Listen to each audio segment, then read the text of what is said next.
I'm Roxy, 33, female. Let me take you back to those early days when Raymond, my husband, and I were young and head over heels in love. We were the kind of couple who thought they could conquer the world together. Every challenge, every obstacle, we'd face together, hand in hand. Some Romeo and Juliet type crap. Boy, do I regret not listening to my mother now. Anyway, when I found out I was pregnant, it was both a shock and a blessing.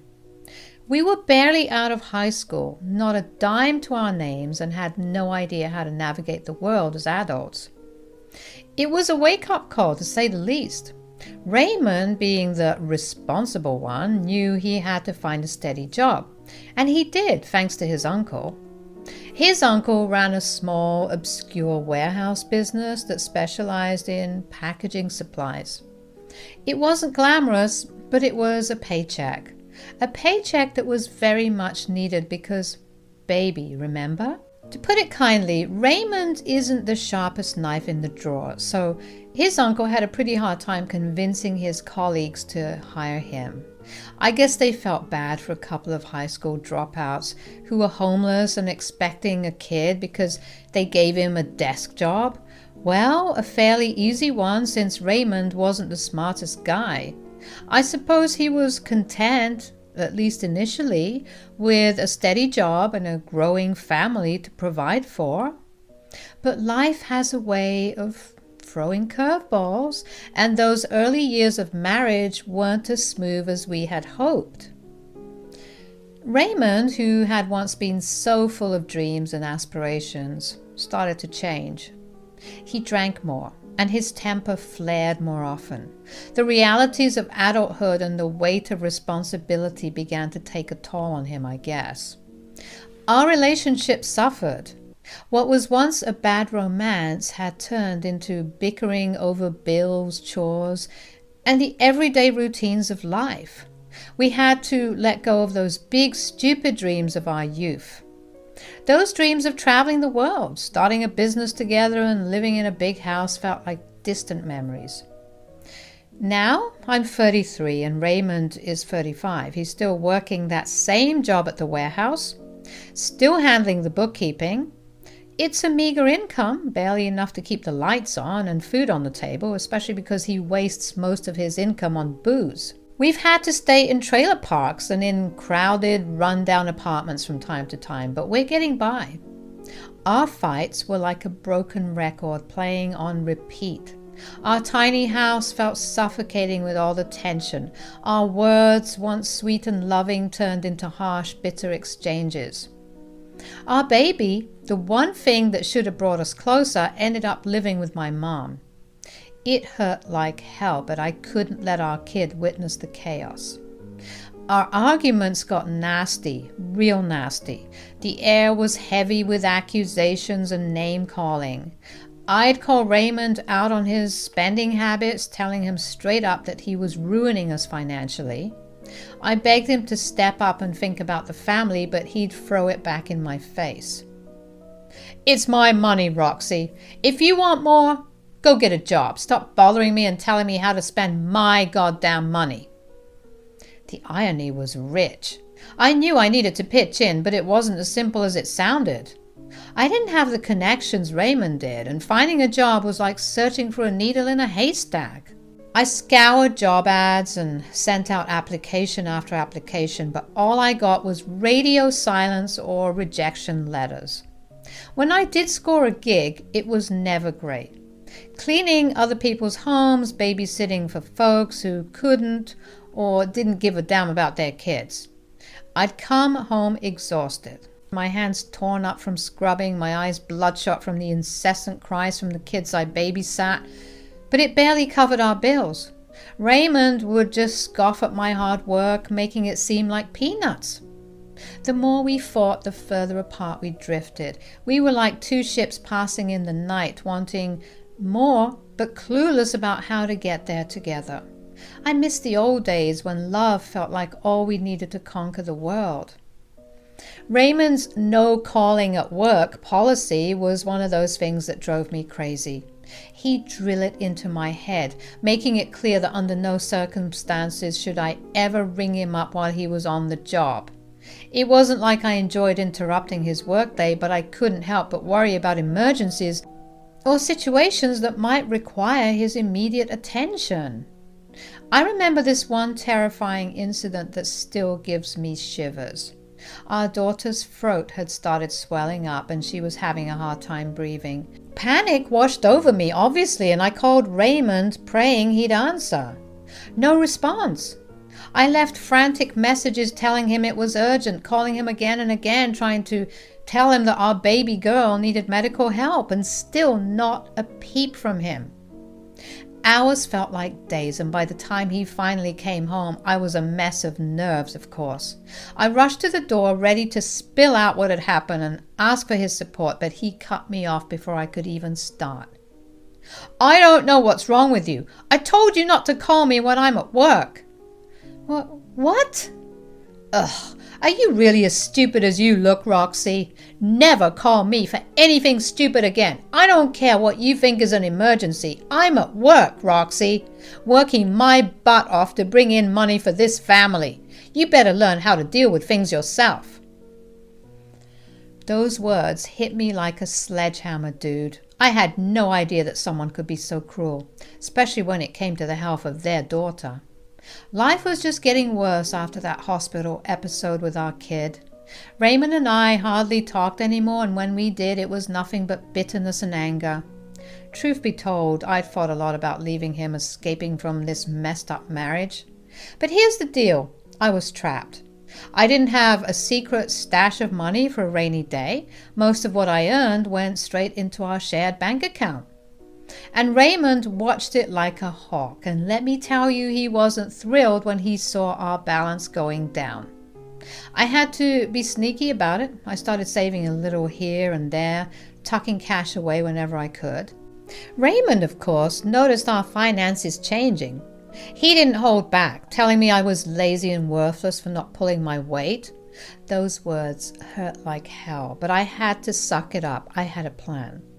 My aim was to save enough money to survive for a few months without Raymond's income. It wasn't going to be a cakewalk, but I had to do it.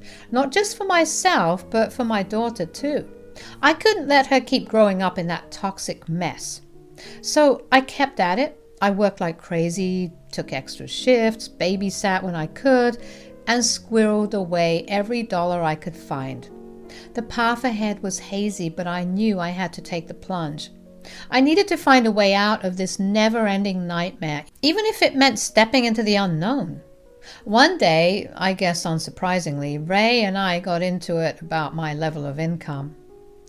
We were sitting in the dimly lit living room, our daughter tucked away in her room asleep, and Raymond stared at me with those bloodshot eyes of his breath reeking of cheap whiskey. You're a real piece of work, Roxy. You hardly bring in any money anymore. You're so useless. I couldn't take it anymore. The anger, the frustration, the hurt, it all bubbled up inside me. You know what, Raymond? You think I haven't been pulling my weight, but the truth is I've been saving money. Yeah, I've been holding out. What the hell are you talking about? You heard what I said. I'm sick of living like this, living with an idiot like you. I gotta get me and my baby out of here. You think you can leave me, Roxy? You don't have the guts. We argued for what felt like hours, trading harsh words and bitter accusations. It all came crashing down when Raymond slammed the door behind him, leaving me alone in our wrecked living room. I collapsed onto the couch, tears streaming down my face. I felt trapped, hopeless, and more alone than ever.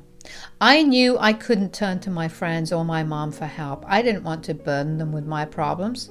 Didn't want to seem weak or needy. So I wiped away my tears and stared at the cracked ceiling, determined to find a way out of this mess on my own. Months had gone by, and every time I'd bring my small funds to the table to add to the family funds, Ray would either yell at me and accuse me of still holding out on him. I had to lie and say I was bringing everything to the table and that I'd stopped my shenanigans. It took me a while to convince him of this lie, but eventually his bitterness turned into laughter. He'd scoff at my attempt to leave him, often gloating about how he was the backbone of this family and everyone relied on him. Little did he know I was still stowing away some cash on the side because I had no plans of giving up my dream of escaping that hellhole. Then the worst day of my life came around, and boy, you wouldn't believe what happened. I was in the tiny kitchen trying to whip up something for my kid when I caught sight of the dinky TV we had in the corner. The news came on. It was showing a building totally on fire, smoke going everywhere, and guess what? It was Raymond's workplace. At first, I couldn't believe it, you know. I thought just maybe, it was some other place, not his office. But the truth was hard to ignore. I jumped to my phone and started Googling, and well, it turned out it really was his office. I panicked. Despite all the mess and fighting between us, I couldn't help but worry about him. Picture this, him trapped in that blazing nightmare, struggling to get out. I also thought about our daughter. How would she feel if she lost her dad like that? I couldn't let him die, no matter how much I resented him. Fear took over everything. So obviously the next logical thing for me to do was to call his phone, right?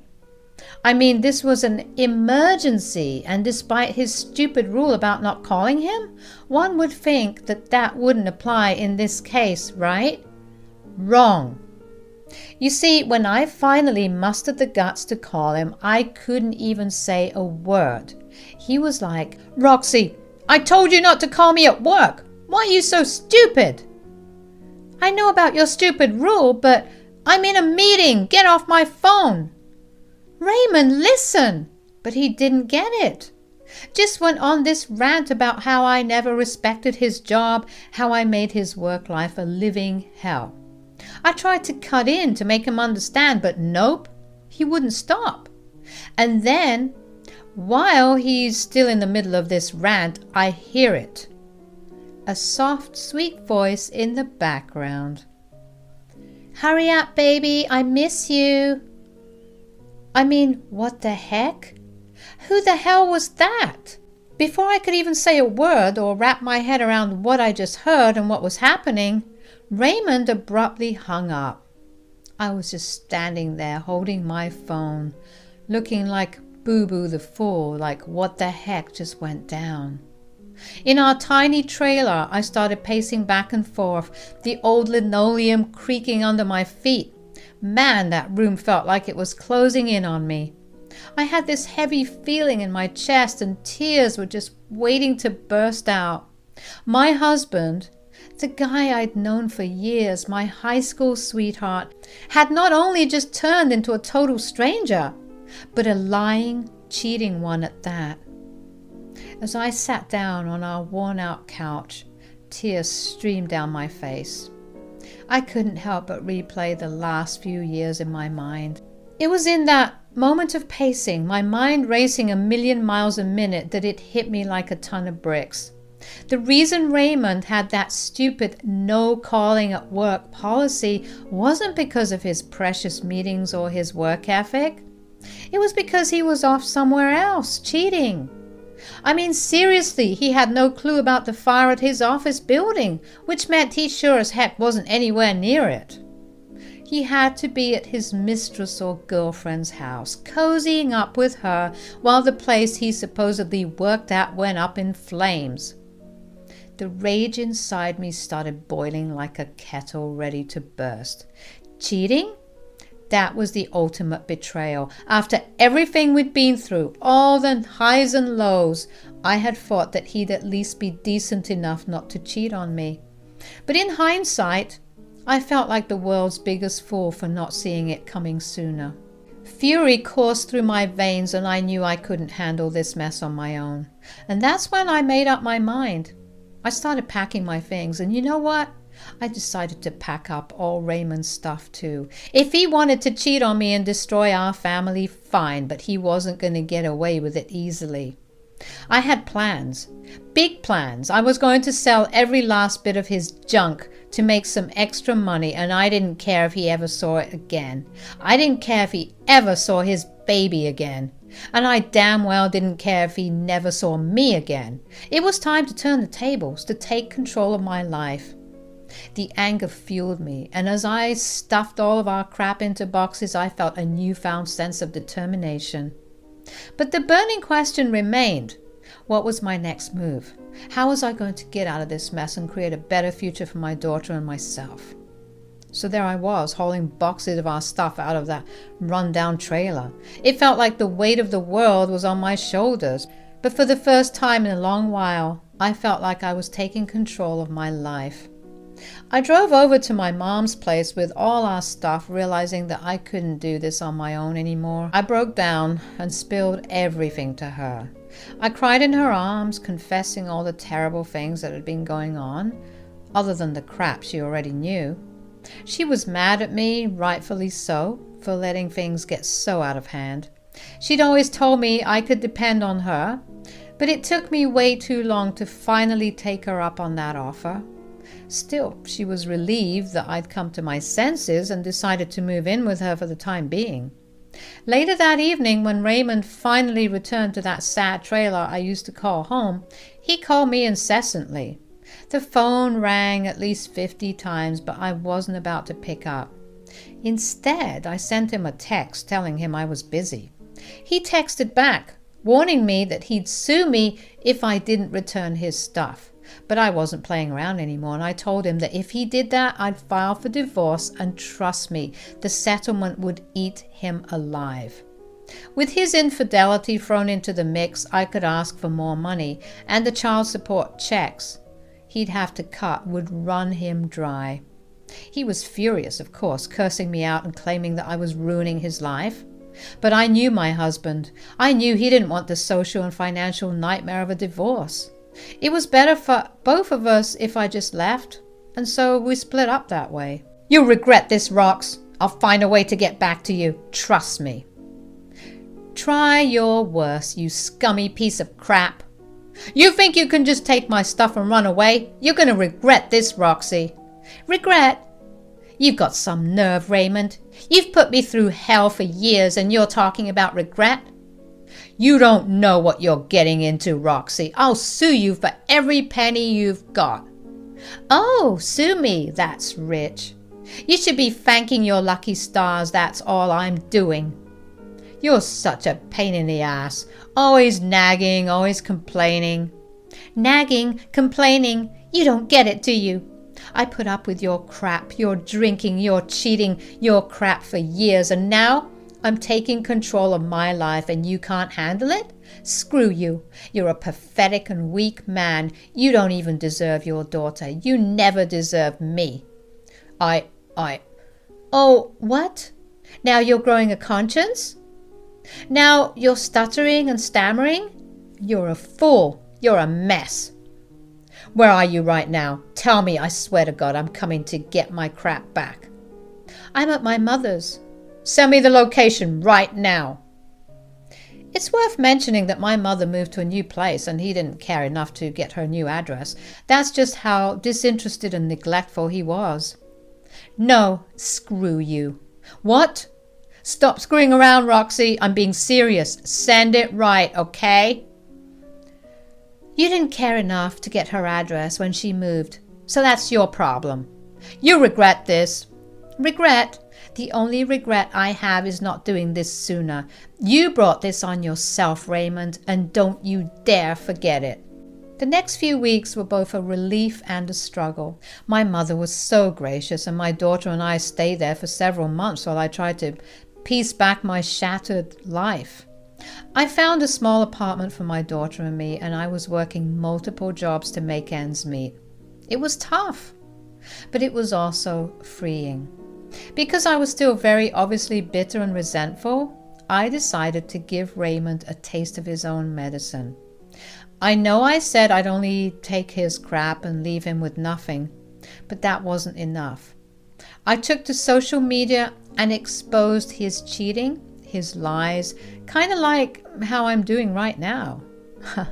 and the way he'd made my life a living hell. The response, surprisingly, was overwhelming. I essentially blew up my little Facebook community. People shared, commented, and even sent messages of support. Raymond? Well, he became a social pariah in no time. Then, the icing on the cake. I heard through the grapevine that he got fired from his job. Apparently his uncle, who had put him onto the job in the first place, decided it was better for business to cut ties with Raymond. They didn't need the extra drama, especially after the fire fiasco, which was, ironically enough, caused by the company's negligence. I couldn't help but grin ear to ear when I heard that. It was like karma had finally caught up with him. Raymond had reaped what he'd sown, and I wasn't going to feel sorry for him. In fact, I was starting to feel like life without Raymond might just turn out to be a whole lot brighter. One day, as I was juggling my jobs and my daughter's school schedule, I caught a glimpse of myself in the mirror. I was exhausted, my hair was disheveled, and there were dark circles under my eyes. But I was also smiling. It was a genuine smile, something I hadn't done in years. I realized that leaving Raymond had been the best decision of my life. I was finally free from the toxicity that had been drowning me. I was taking care of my daughter, and we were building a new life together, one that was filled with love and support, not anger, neglect, and resentment.